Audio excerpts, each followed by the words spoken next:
Bienvenidos a Sin Conservantes, el programa de Ciencia y Ambiente de la Facultad de Ciencias Exactas y Naturales de la Universidad Nacional de Mar del Plata.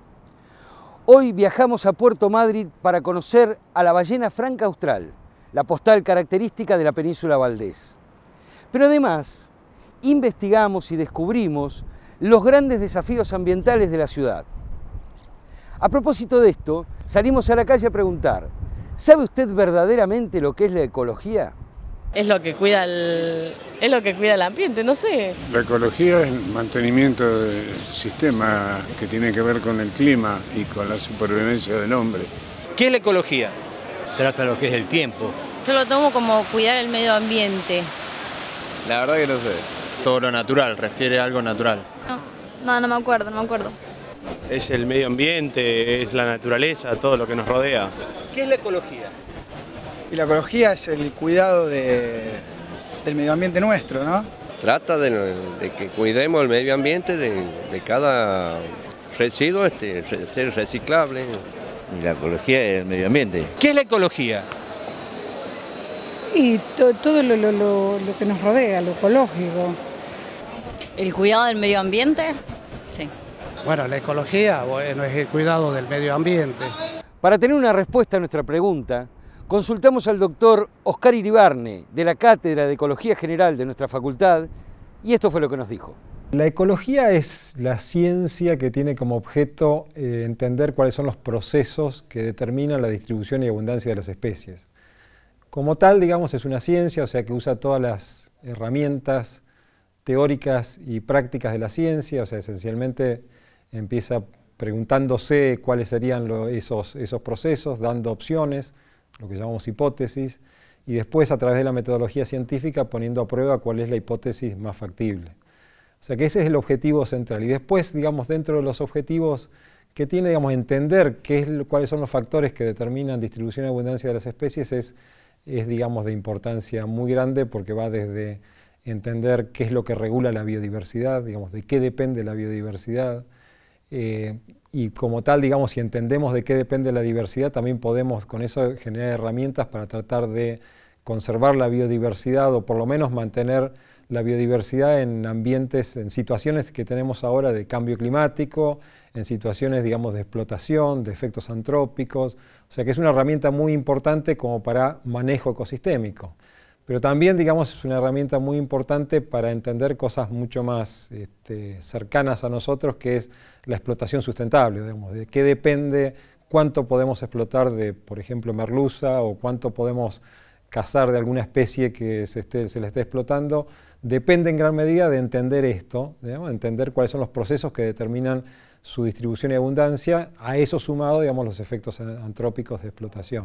O sea que en términos generales, la ecología es una ciencia muy amplia que va desde, digamos, en el afán de entender cuáles son estos procesos, entra en juego desde procesos muy, digamos, de pequeña escala, de la fisiología, hasta cuestiones de muy macroescala, como podrían ser la paleontología, digamos, ¿no? Entender cosas muy proximales, de qué depende que un organismo esté o no esté en un lugar, o que le vaya mejor o peor reproductivamente a nivel fisiológico, agua, temperatura y demás, hasta escalas, digamos, mucho más amplias de qué depende históricamente de que las especies estén en un lugar o en otro, digamos. Todo esto abarca la ecología. Por lo tanto, digamos, es una ciencia esencialmente multidisciplinaria e interdisciplinaria. No solamente son múltiples disciplinas que están acá trabajando, sino que a su vez todas esas tienen que estar interactuando, o sea, interdisciplinariamente, para poder entender estos procesos. Muchas veces escuchamos esto de cuidar la ecología. En realidad, desde el punto de vista científico, la ecología es una ciencia, no la podremos cuidar a los ecólogos en todo caso, pero no necesariamente la ecología. Lo que hacen los científicos, como en todos los casos, dan cuáles son las, digamos, de alguna manera proveen las mejores opciones, o las opciones que podrían, digamos, ser más factibles o más importantes para mantener la biodiversidad, para la explotación sustentable, para lo que sea. La decisión finalmente es política, ¿no? No es una decisión que los científicos tomen. Pero lo que hacemos en este marco es dar cuáles son las mejores opciones o el abanico de opciones posibles frente a estas problemáticas. Pero la ecología en sí, digamos, es una ciencia, ¿no? No es algo que debemos cuidar en sí.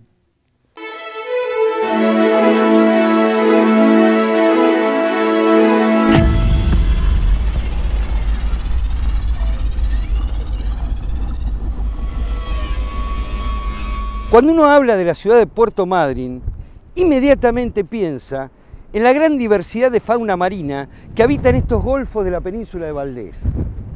Pero claro, Puerto Madryn, como toda ciudad costera, presenta una problemática ambiental compleja que estaría impactando en su principal emblema, la ballena franca austral.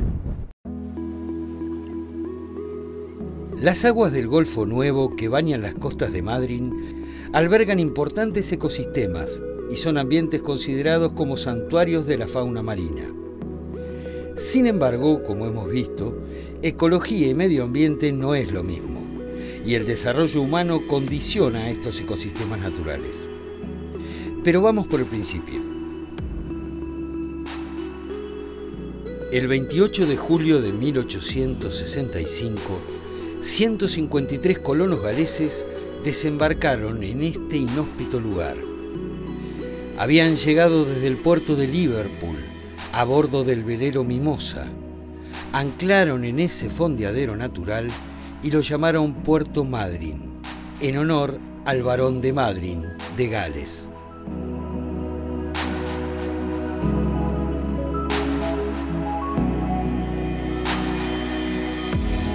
Los recién llegados se enfrentaron a la falta de una fuente de agua dulce permanente, se refugiaron en estas cuevas y con el tiempo dieron origen a la actual ciudad.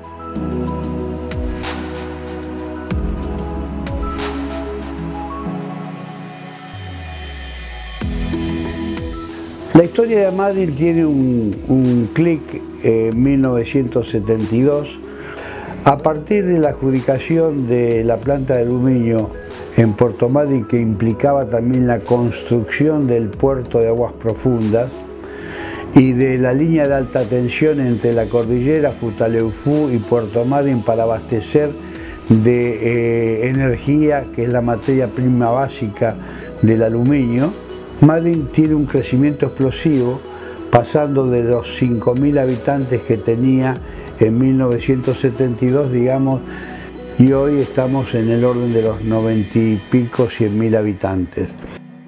Había tenido antes un crecimiento determinado porque Madryn era parte del polo textil sintético Madryn-Trelew, que en su momento fue el principal polo textil sintético de la Argentina. Pocos saben hoy que las principales medias de mujer de la Argentina se hacían en Madryn, medias Cancán, Evelina, Cortilene, una serie de productos textiles de primerísima calidad y conocimiento en el mercado nacional se hacían en Madryn y Trelew, que en conjunto juntaban el orden de los 5 o 8.000 empleados textiles. Bueno, esta es la realidad de cómo cambió Madryn a partir de Aluar, ¿no es cierto?, que vino a reemplazar la caída que se iba produciendo en lo textil y que produjo ese cambio fundamental en el diseño de Madryn. Cuando una ciudad costera crece sin una adecuada planificación ambiental, las consecuencias en los ecosistemas marinos pueden ser insospechadas. Y muchas veces su impacto sobre los ambientes naturales solo son observados y pueden ser estudiados tiempo después de la causa del mismo. Mi línea de investigación se centra en una especie de macroalga parda exótica y actualmente invasora, la especie Sundaria pinnatifida, originaria de Japón, Corea, parte de China, parte de Rusia, ingresada a Argentina probablemente por barcos en el año 1992, detectada por primera vez en el muelle Almirante Storni de Puerto Madryn, y desde ahí se ha ido dispersando por la costa argentina, se ha naturalizado bien, ha generado un estado de invasión, generando grandes praderas y densas praderas en las zonas costeras entre 1 y 15, 20 metros de profundidad, y actualmente se distribuye entre Puerto Deseado al sur y Mar del Plata al norte, ocupando tal vez cercano a la mitad de la costa de la Argentina. Esta especie ha generado una problemática ecológica Es una especie grande, es una especie que llega a medir unos 2 metros, más grande que la gran mayoría de las especies nativas. Hay una cierta cantidad de estudios en ese sentido que demuestran que sí hay un impacto de competencia, reduciendo las poblaciones de macroalgas nativas, reduciendo la población de peces en los arrecifes, particularmente en los arrecifes costeros poco profundos, genera praderas con densidades que pueden superar los 10 kilos por metro cuadrado, extremadamente densas en términos de biomasa, superan ampliamente en biomasa al ensamble nativo de macroalgas en su conjunto, o sea, en la mayoría de las zonas costeras de fondos duros donde las macroalgas crecen, de la región de Patagonia Norte, en la época de undaria hay más undaria que todas las macroalgas nativas juntas. Estacionalmente, una fracción de esta biomasa recae sobre las costas, particularmente las costas madrinenses, que fue donde ingresó el alga y que es donde genera praderas muy densas. El alga se desprende en épocas de entre fin de la primavera y principio del verano, y el mar las tira sobre la costa en lo que acá conocemos como arribazones. Esas arribazones son muy grandes, generan una gran deposición de biomasa en la playa, que aquí es de uso turístico, con lo cual tiene implicancias socioeconómicas importantes también. Le genera un gasto grande al municipio para retirar esa biomasa y dejar las playas utilizables, y además genera un impacto ecológico sobre la playa con el traslado de las máquinas y la remoción de arena junto con lo que es la remoción de las macroalgas. Se cree que ha llegado asentada, pegada sobre el casco de un barco proveniente de Japón, Corea o algunas de sus regiones nativas, o de otras regiones donde la especie ya fue introducida. En la situación actual en la costa argentina, la especie ocupa más de 1000 kilómetros de costa, formando praderas extremadamente densas, con lo cual la erradicación es definitivamente imposible. Sin duda, el manejo ambiental de los muelles portuarios de Madryn es uno de los puntos fundamentales para el adecuado desarrollo ambiental de la ciudad, ya que los mismos pueden ser puerta de entrada no solo de organismos invasores como vimos, sino también de distintas clases de residuos. Bueno, acá en la administración portuaria de Puerto Madryn, en los 2 muelles que tenemos, el Comandante Piedrabuena y el Storni, se gestionan los residuos a través de empresas habilitadas para tal fin. Todos aquellos residuos que llegan de los buques no son segregados a bordo según las indicaciones del MARPOL, de la Prefectura Naval Argentina. Si bien este es un puerto pesquero, mayoritariamente se trabaja con buques congeladores. Hay descargas, pero el poco residuo que se genera se separa y se traslada también a los lugares habilitados por el municipio para tal fin. En cuanto a los residuos de líquidos de sentinas, aceites, combustibles y demás material contaminado con ellos, todos son gestionados por operadores registrados de residuos peligrosos. Al pie del barco, al pie de muelle, se colocan los contenedores para la recepción de residuos. El residuo es descargado por la gente de la estiba, se disponen los contenedores y la empresa contratada los retira y los lleva a la planta de selectividad de residuos sólidos asimilables urbanos. Pero ¿cómo se gestionan los residuos, tanto sólidos y líquidos, producidos por esta ciudad a través de las autoridades responsables del medio ambiente del municipio? Tuvimos un crecimiento exponencial muy grande de la ciudad hace mucho tiempo, y bueno, el trabajo es muy arduo porque obviamente esto conlleva un manejo especial de los residuos, tanto industriales como domiciliarios, hablando desde los líquidos hasta los sólidos. En la ciudad existe una planta de tratamiento de efluentes cloacales donde van el 90% de los efluentes cloacales de la ciudad, el 10% restante va a unas lagunas aireadas en el casco céntrico. Toda esa agua es reutilizada, no hay vuelcos al mar y hay un ciclo hidrológico nulo donde toda el agua es reutilizada tanto para el riego de espacios públicos como para sectores productivos. La expansión de una ciudad se realiza a expensas del asentamiento en la misma de actividades productivas e industriales. Como vimos en el desarrollo de Madryn, la industria productora de aluminio jugó un papel determinante en el desarrollo de la ciudad. Pero ¿cómo afecta o afectó al medio ambiente esta actividad y cuáles son los recaudos que se tomaron al respecto? Trabajo en el grupo de gestión ambiental de Aluar. Es un grupo conformado por 10 personas. Atendemos a distintos aspectos ambientales de la planta. Aluar comienza a producir aluminio en el año 1974.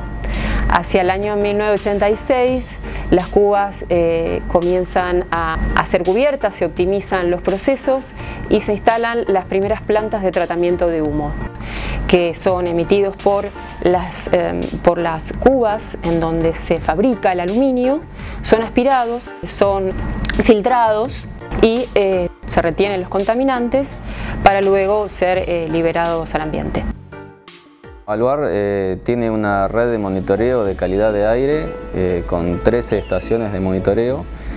De esas 13 estaciones, 5 son puntos de muestreos de material particulado y en todos los puntos se determina las concentraciones de fluoruro gaseoso, que es el indicador de desempeño ambiental de la industria del aluminio, de cualquier industria de aluminio.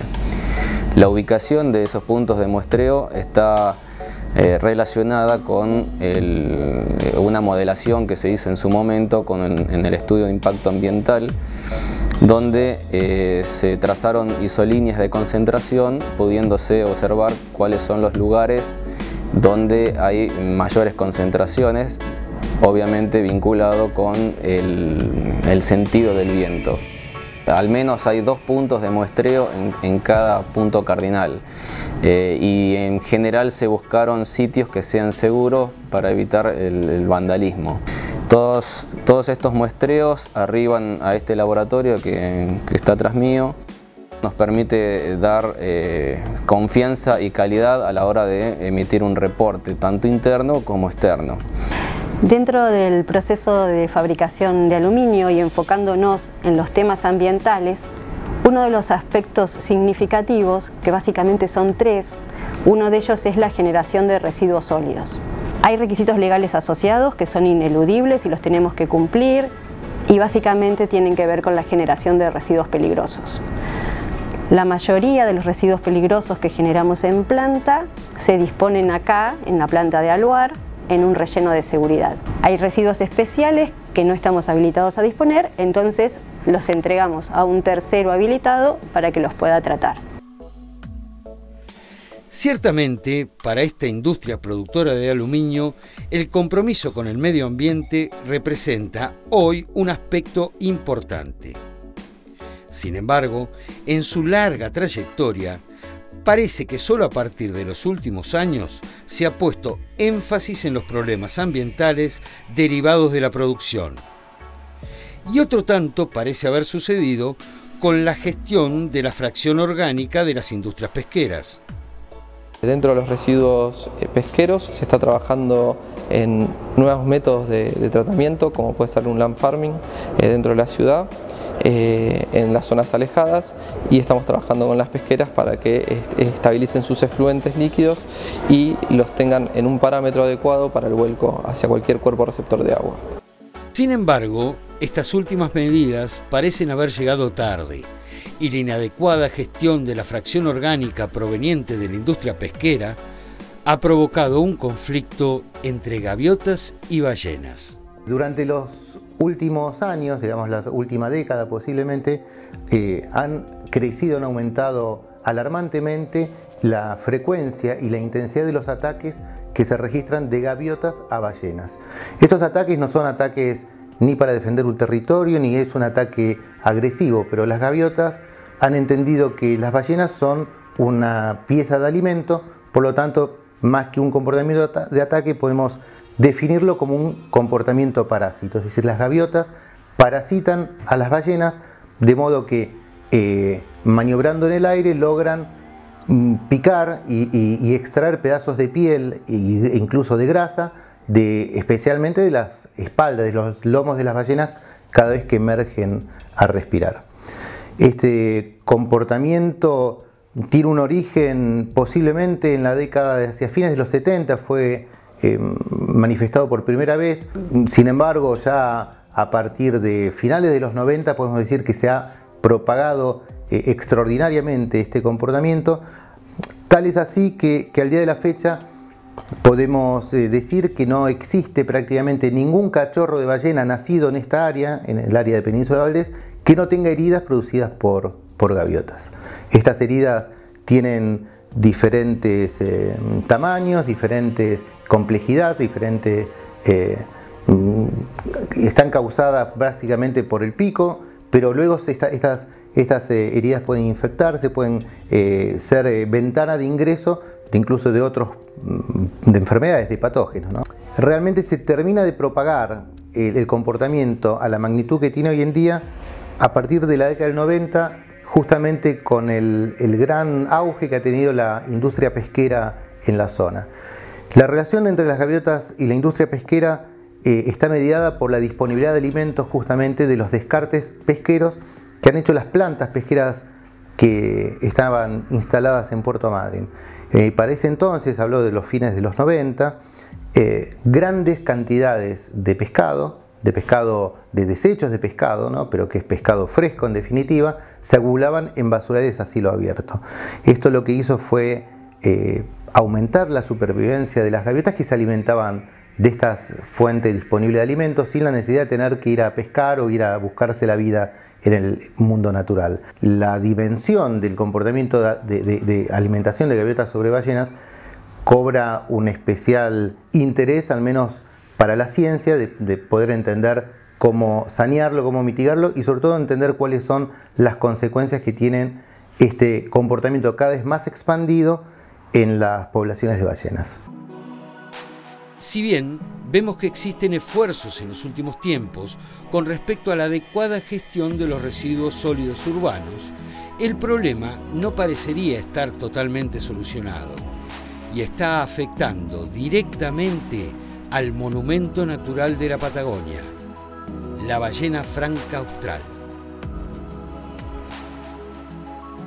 El desafío ambiental que contiene Madryn, que exista una aplicación correcta de las normas ambientales que exigen el funcionamiento de la industria, por ejemplo.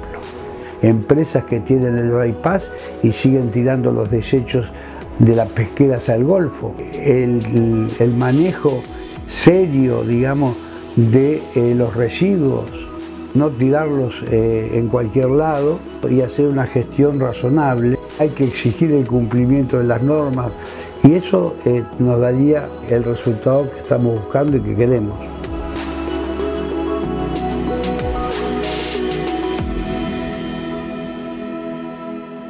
Llegamos al final de Sin Conservantes. Nos vemos en el próximo programa con más ciencia y ambiente. Gracias.